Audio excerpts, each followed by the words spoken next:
What's up, guys? It's 420 Trade It. We don't blaze it, we just trade it.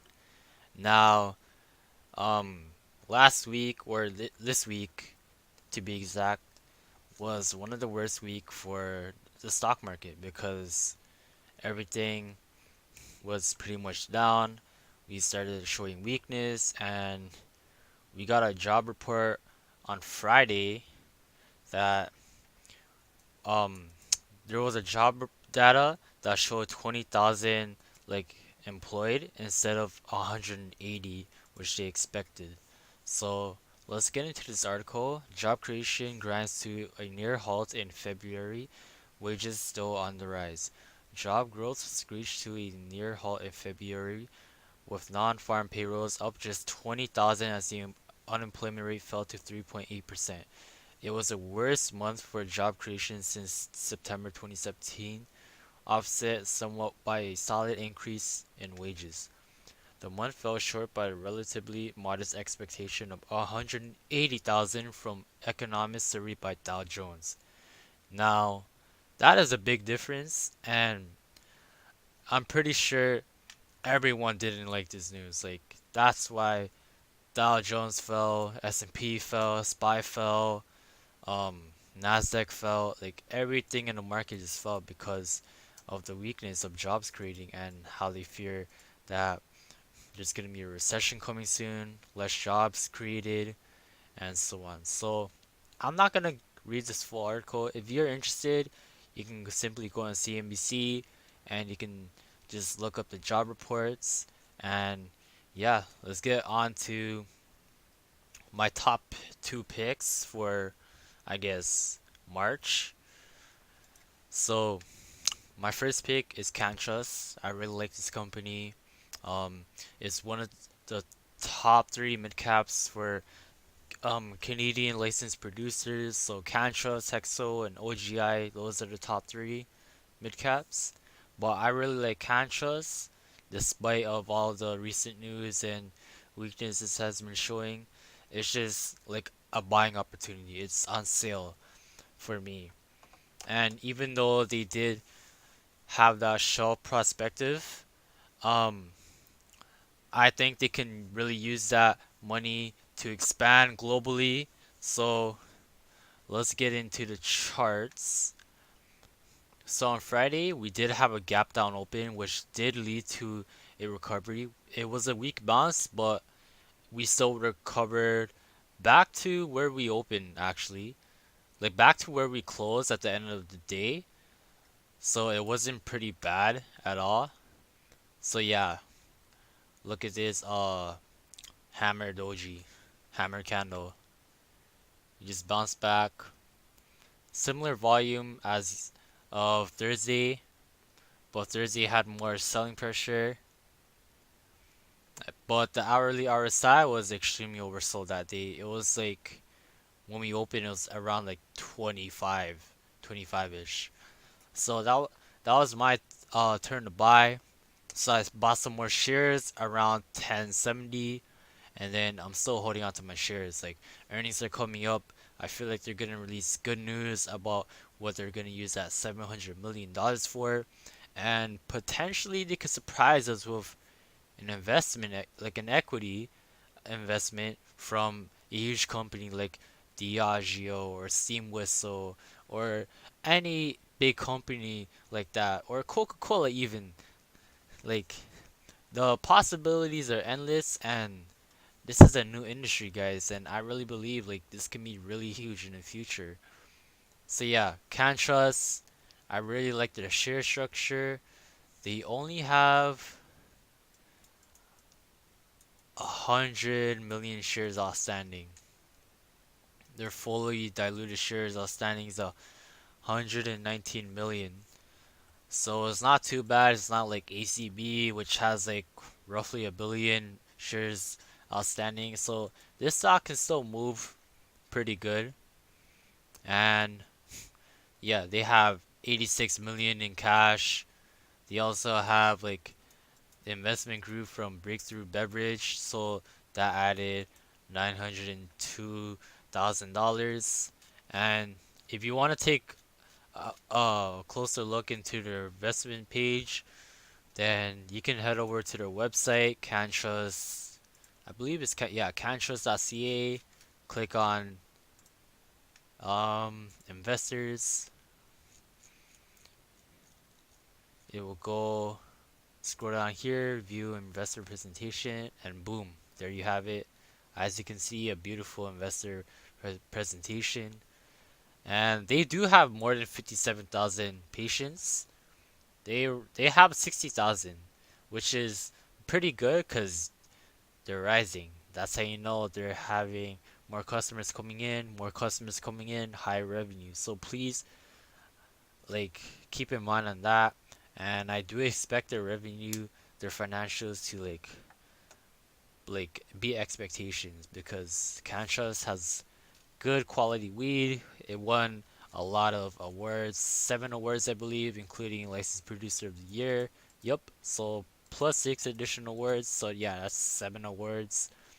Top balance oil, top high CBD oil, top sativa flower, top hybrid flower, top high CBD flower, and top LP customer service. Customer service is really important because it shows that they care about the customers, and if customers feel like they're getting treated properly, then they will come back. So this is why I believe in CanTrust and their management. Short term, I'm not too worried because if they do see any more weakness or any downfall, I'll simply sell cover calls, average down, and just keep on buying more because I know, like, I have a gut feeling in the future this will be like one of the top cannabis companies simply because customers love them and like they're trying to grow, especially with that 700 million. It's not a bad thing if they want to grow and they actually acquire something that will benefit them. That's a sign of good news, and I feel like that will raise the stock price if we do get some clarity of what they're going to use that $700 million for. But yeah, that's my take on CanTrust. And my second one is actually 48 North. Now, this is considered as a penny stock, but they're they're a legit company. So I'll show you the charts, the daily chart. We are in blue sky breakout mode. For those who don't know what blue sky breakout mode is when we are at 52-week highs and there's no resistances, so it's easy for the stock to just run up without like any resistances. So to be honest, I could see this reaching $2 by like end of this year or even higher depending on market conditions. Like if you take a look at VFF, Village Farms International, um, I'll bring up the chart. Look at them. They went from the low of $4 in December, and they slowly rose, and then boom, like they're at $16 within what 3 4 months. And yeah, they're in blue sky breakout mode. Huge bounce on that day, and I feel like 48 North will have that strength, and they continue to pump out really good news. You can take a look at that at their investors page, and also on Yahoo Finance, you'll see more news. And yeah, I've acquired more shares around $1.51. Now you may be wondering why do you buy near the 52-week high? Why not wait for a pullback? Well, on a technical standpoint, I feel like this can keep on rising because we are in blue sky breakout mode. For yeah, like I said, VFF, OGI, they ran up because they had no resistances. Since we are in blue sky breakout mode, no resistance equals we're gonna probably see more strength. And we closed at the high of day, so on Monday we might see a gap up open, and if we do continue to sell off, then it's a buying opportunity because they they sell organic cannabis. They have low costs. Their financials are good. They're showing EBITDA positive, which is really good in the sector. Not too many companies show that they're EBITDA positive. And also, they want to try to grow outdoors. Now, outdoors is really important because they have it's lower cost, so they can sell. They can have higher margins when they sell for a profit. And yeah, on the hourly, we did. Let's see.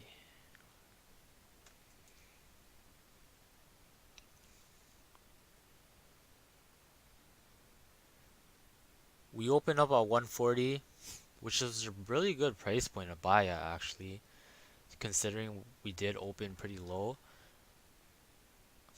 We opened at 144, sorry. We went low at day 140. And then we closed at 153, 52-week high. So yeah, I'm really bullish on this company.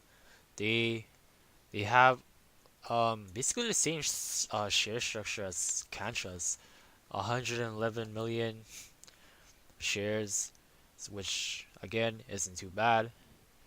And they have 12 million cash, 2 million debt, and that's really important because since they have lower debt than they have cash, and I could see them like expanding, being profitable, and really scaling their business pretty hard. And you can also take a look at their investors deck at, let's see, 48north.ca, I believe. No, .com. And then you can go to investors relations. You can check out the press releases over here. So 48 North announced an exclusive licensing agreement with Arbor Pacific for its nationwide premium cannabis brand Avitis. So yeah, they keep on pumping out good news.